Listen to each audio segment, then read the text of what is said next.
Баршаңызға сәлем. Түріктердің оригинал рецептісімен карадениз пидесін жасайтын боламыз. Жасалу жолы қарапайым, өте дәмді пиде. Алдымен жылы суға дрожжа, қант, тұз салып ерітіп аламыз. Ұн салып, жұмсақ қамыр илейміз. Судың жылы болуы өте маңызды.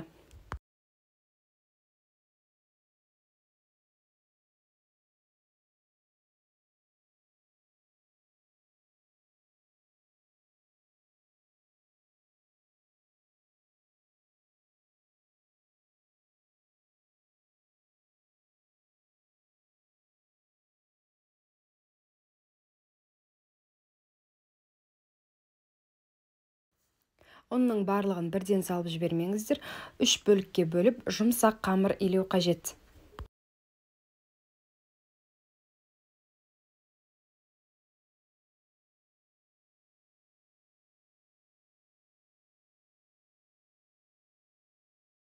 Бетін жауып, шетке қойып қоямыз. Ашытудың қажеті жоқ, тек қана біздің начинкамызды дайындағанша тұрса жеткілікті. Начинка үшін полукопченый колбаса, помидор, ұнатсаңыздар, ащы болгар бұрышы және де сыр. Сыр міндетті түрде жақсы еритін сыр болуы қажет. Мен ұсынған құрамнан сіздерде үлкен 2-3 пиде жасасаңыздар болады, немесе кішкене бөліктерден 5 пиде жасасаңыздар болады. Мен мұнда 3-ке бөлдім, 3 пиде жасадым.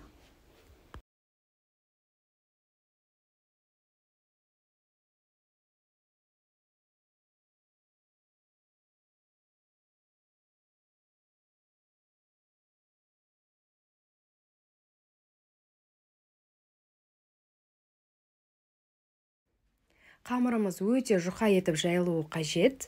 Сопақша тәріздес етіп жайыңыз. Қамыр жаю барысында сізге ешқандай қиындық туындамайды. Қамыр өте тыңдағыш, жұмсақ қамыр болып табылады. Жайғанда өте ұқыптылықпен әдемілеп жайыңыз.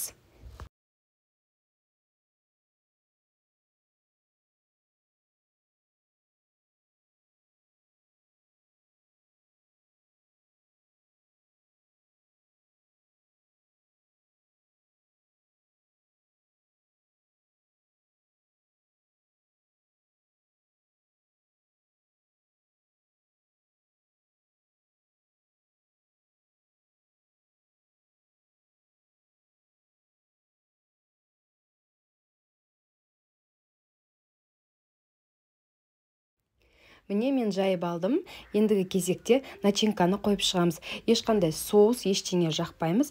Тек қана начинканы қойып шығамыз. Ең алдыменен сырымызды жайып шығамыз тестамыздың бетіне. Үстіне бір бетіне колбаса, бір бетіне помидор, ортасына болгар бұрышын салсаңыз болады.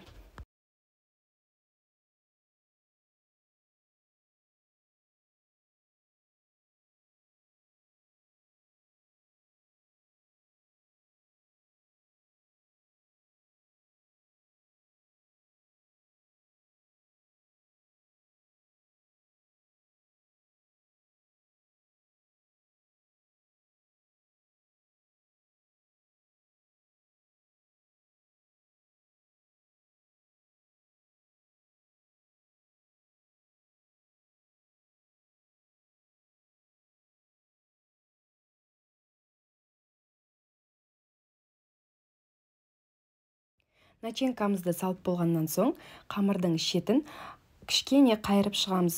Бірақ бұл піскеннен соң көтеріліп піседі, еш уайымдамаңыздар.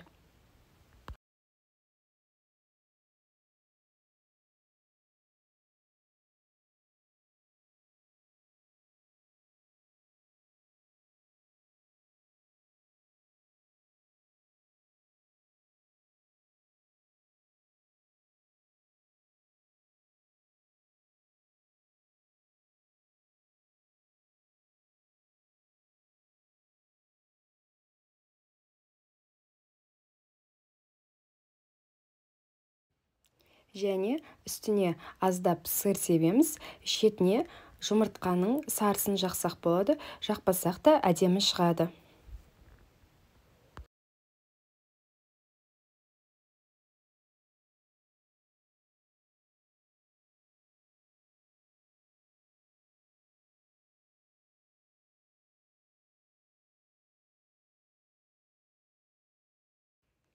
Духовкада 180 градуста 20 мен 35 минут аралығында пісіріп аламыз. Міне менде алғашқы пиде осылай шықты. Келесі дайын екінші пиде. Өте жұмсақ, нәзік, сіздерге дәмі ұнайтындығына сенімдімін. Жасап көріңіздер.